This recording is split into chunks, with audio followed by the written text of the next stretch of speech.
Om Swastiastu. Om Anubadrah Kerto Wiyantu Wiswata. Om Hyang Widi. Semoga pikiran yang baik datang dari segala penjuru. Baiklah, adik-adik pelajar dan umat Sudharma dimanapun Anda berada. Pada kesempatan kali ini, saya akan membawakan materi tentang nilai-nilai yatnya dalam Ramayana. Adik-adik pelajar dan umat Sudharma dimanapun Anda berada, kita masuk ke pengertian yatnya. Pengertian yatnya. Kata yatnya berasal dari bahasa Sanskerta, yaitu dari kata yaj, yang memiliki arti memuja. Kemudian dari kata tersebut berubah menjadi kata yajnya, yang artinya korban suci. Yatnya juga dapat diartikan suatu karya suci yang dilaksanakan dengan ikhlas dalam kehidupan ini yang didasari oleh Dharma. Jadi semua yatnya yang kita lakukan harus berdasarkan Dharma. Nah, adapun syarat-syarat dari yatnya atau satwika, yang pertama itu serada, yaitu yatnya yang dilaksanakan dengan penuh keyakinan. Jadi ketika kita melaksanakan yatnya, kita harus memiliki keyakinan yang sungguh-sungguh, memiliki keyakinan yang penuh, sehingga yatnya itu bisa dilaksanakan. Yang berikutnya yaitu lascarya, yaitu yatnya yang dilaksanakan dengan tulus ikhlas tanpa pamrih sedikit pun. Jadi ketika kita melaksanakan yatnya, kita harus tulus, tidak mengharapkan sebuah imbalan. Yang berikutnya adalah sastra, yaitu pelaksanaan yatnya sesuai dengan sumber-sumber sastra yang benar. Jadi yatnya yang kita persembahkan itu harus berdasarkan sastra-sastra yang benar atau berdasarkan Dharma.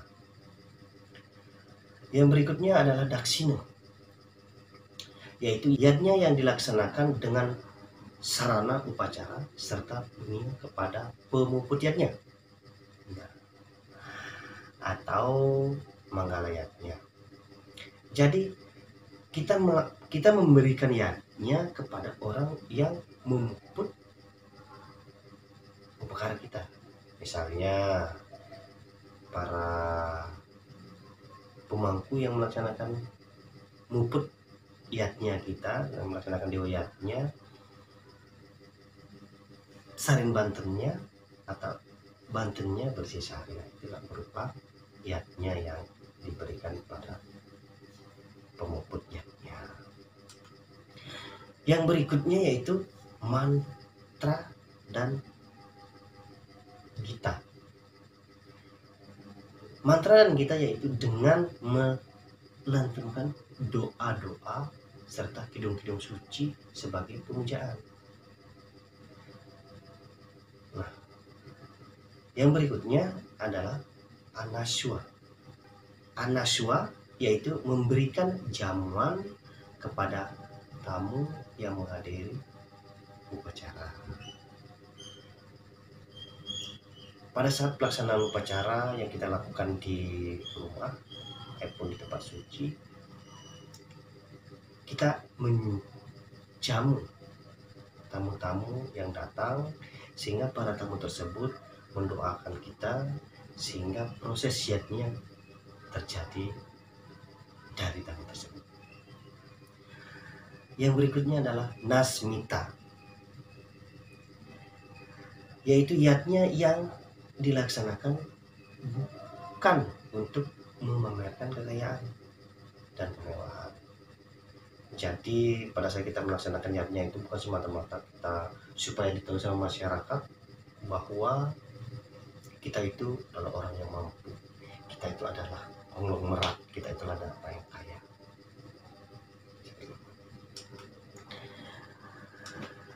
Yang berikutnya adalah bentuk yatnya. Yang pertama, yatnya dalam bentuk persembahan atau perkara. Nah, yatnya dalam bentuk persembahan atau perkara ini paling banyak dilakukan di umat Hindu, khususnya yang berada di Bali. Umat Hindu versi Bali, hampir 75% yatnya itu berupa perkara. Yang berikutnya, yatnya dalam bentuk pengendalian diri atau tapa. Kalau zaman dulu,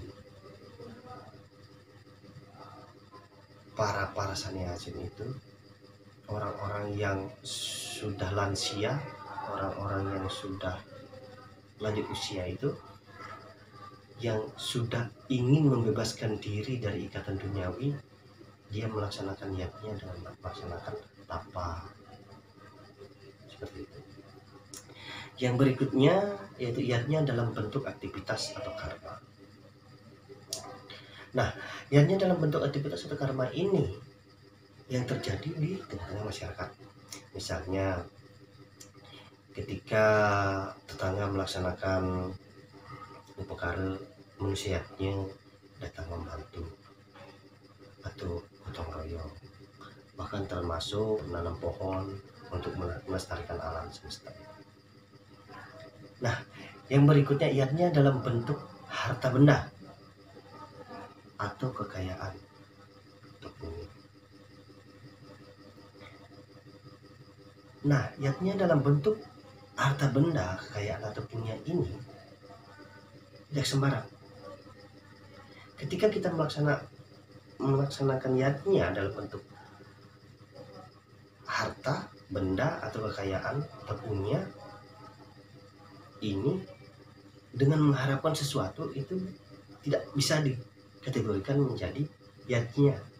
Misalnya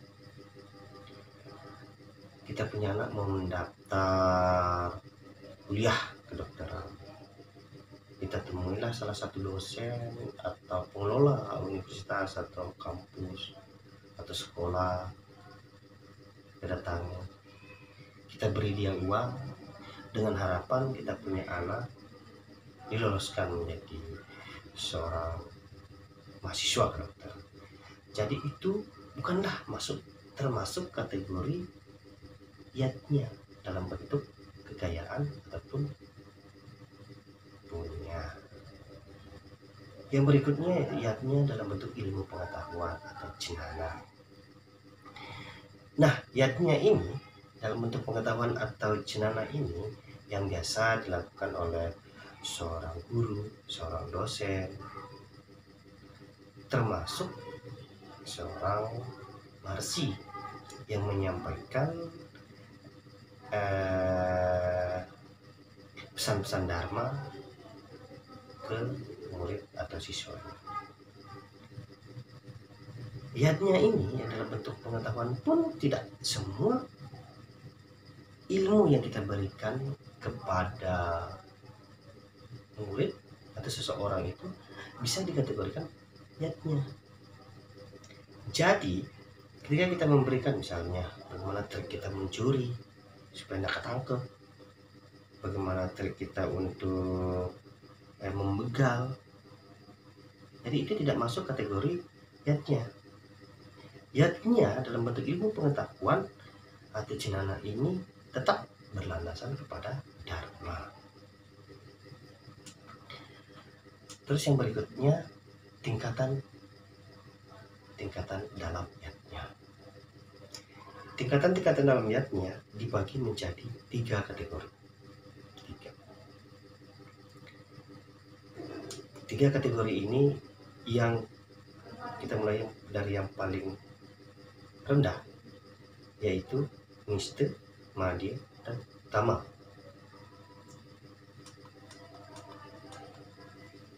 Ada niste, ada madhya, ada utama. Sekarang kita masuk nista. Dari 3 kategori ini,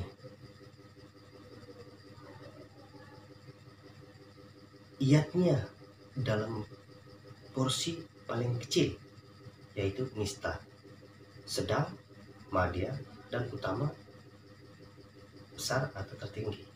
Dalam pelaksanaan iatnya itu, kita bisa mengambil utama sesuai dengan tingkat kemampuan kita.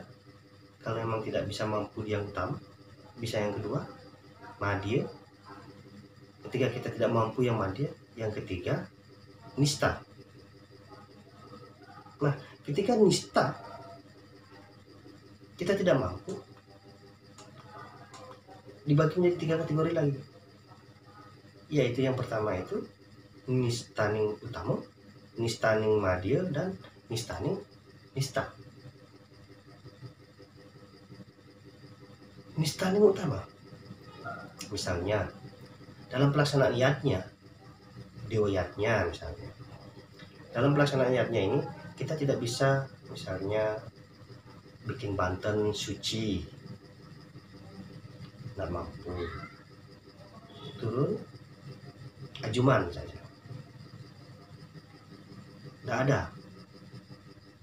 Canang sari, nggak ada pula. Kita ke nistaning nista, cukup bunga, air, dupa, api. Itu iatnya yang paling rendah yang bisa kita lakukan, yang paling kecil yang bisa kita adalah nistaning nista. Dari sarana yang ada, yang kita konsumsi setiap hari, yang ada di lingkungan kita. Kalau toh itu tidak ada, kita bisa iatnya kita itu ya seperti tadi ada syarat-syarat iatnya, bentuk-bentuk iatnya itu doa dan kidung suci.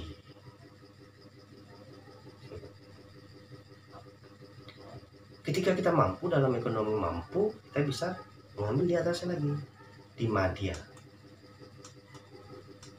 Madya pun dibagi menjadi 3 kategori, madyaning utama, madyaning madya, dan madyaning nista.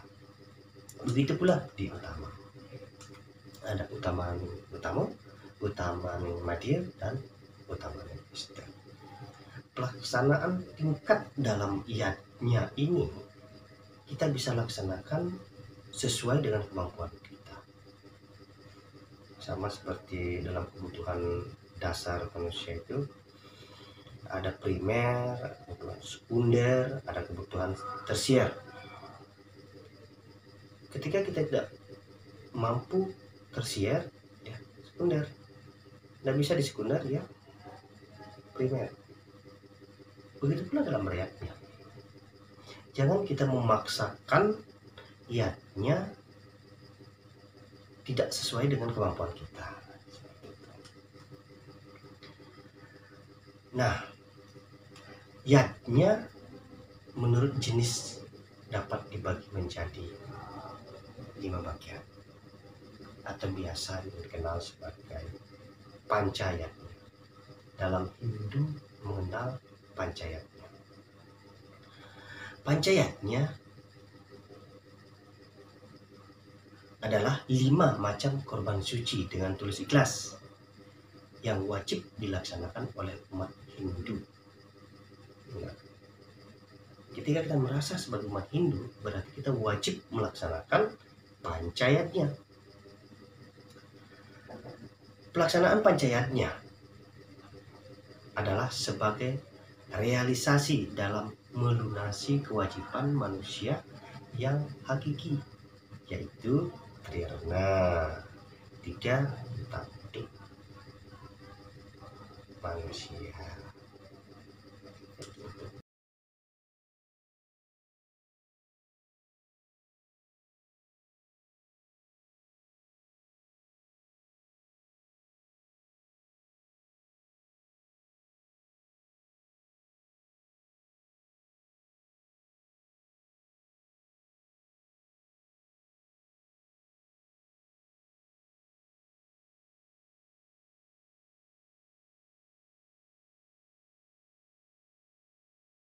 Dalam cerita Ramayana banyak terurai hakikat Dewa Yadnya dalam perjalanan kisahnya, seperti pelaksanaan Homayatnya yang dilaksanakan oleh Prabu Dasarata.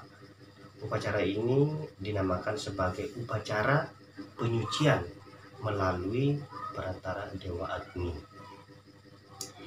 Jadi dalam proses penyucian itu di dalam kisah Ramayana melalui perantara Dewa Agni.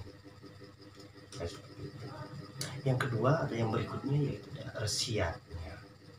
Nah, resiatnya adalah korban suci yang dipersembahkan kepada para resi sebagai rasa terima kasih dan penghormatan atas ajaran-ajaran atau dharma yang telah diajarkan untuk kesejahteraan umat.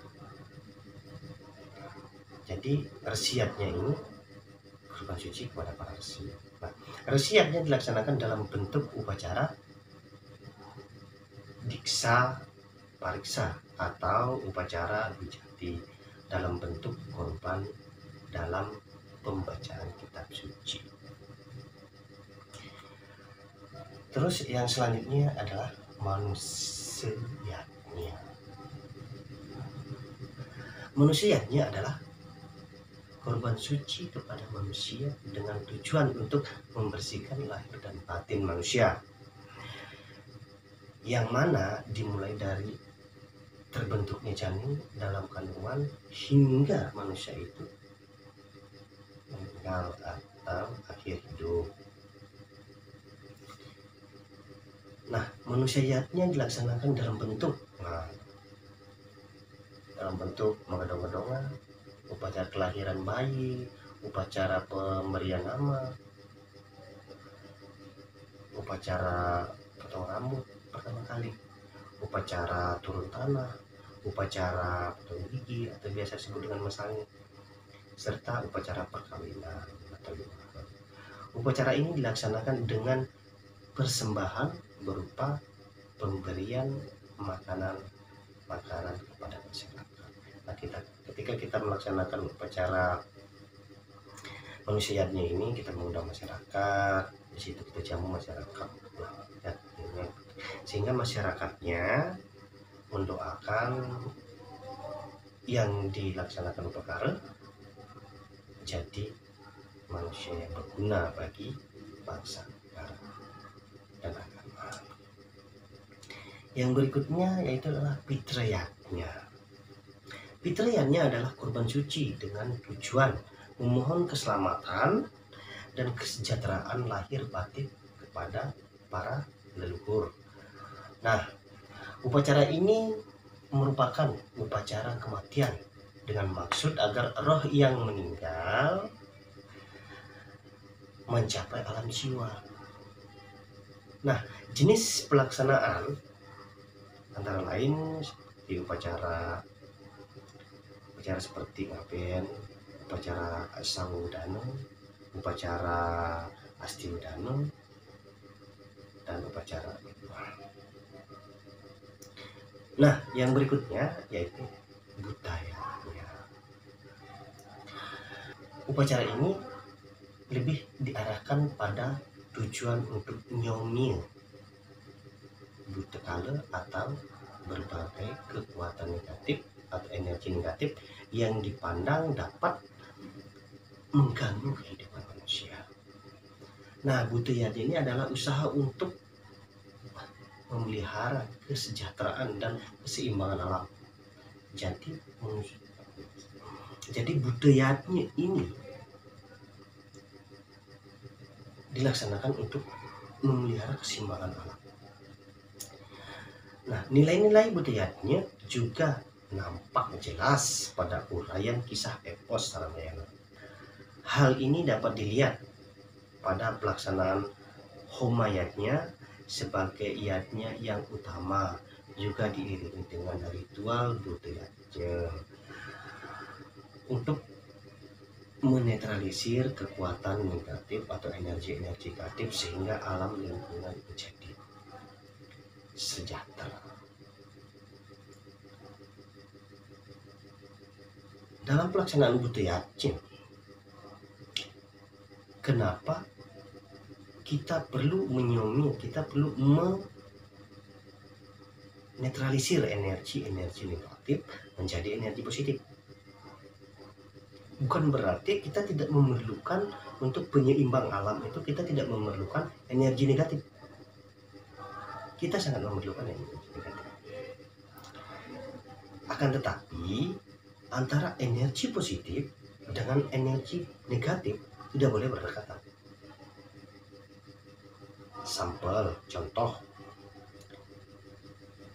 tegangan listrik antara positif dengan negatif ketika dijadikan satu, maka akan konslet, maka akan terjadi reaksi. Tapi energi positif tidak akan berfungsi ketika tidak ada energi negatif. Kasih nyala lampu, lampu tidak akan menyala ketika tidak ada arus negatif. Ketika positif saja, lampu tidak akan menyala. Tapi ketika arus positif dengan arus negatif disatukan, maka reaksi akan terjadi, sebuah ledakan, terbakar. Begitu pula di Buddha-Yatnya. Kita melaksanakan Buddha-Yatnya bukan berarti kita menghilangkan yang namanya energi negatif, tidak.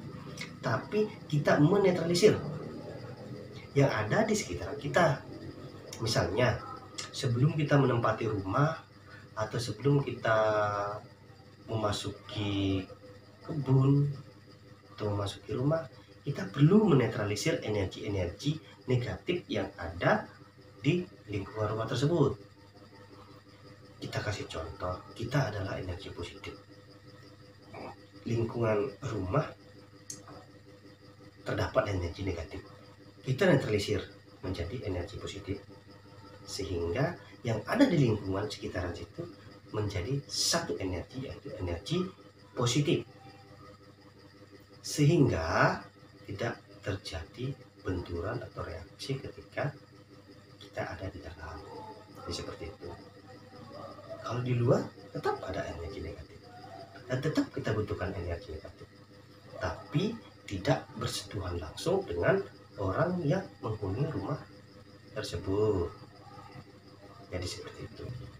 Mungkin cukup sekian pemaparan materi tentang Yatnya dari saya. Akhir kata saya ucapkan Prama Santi, Om Santi Santi Santi Om.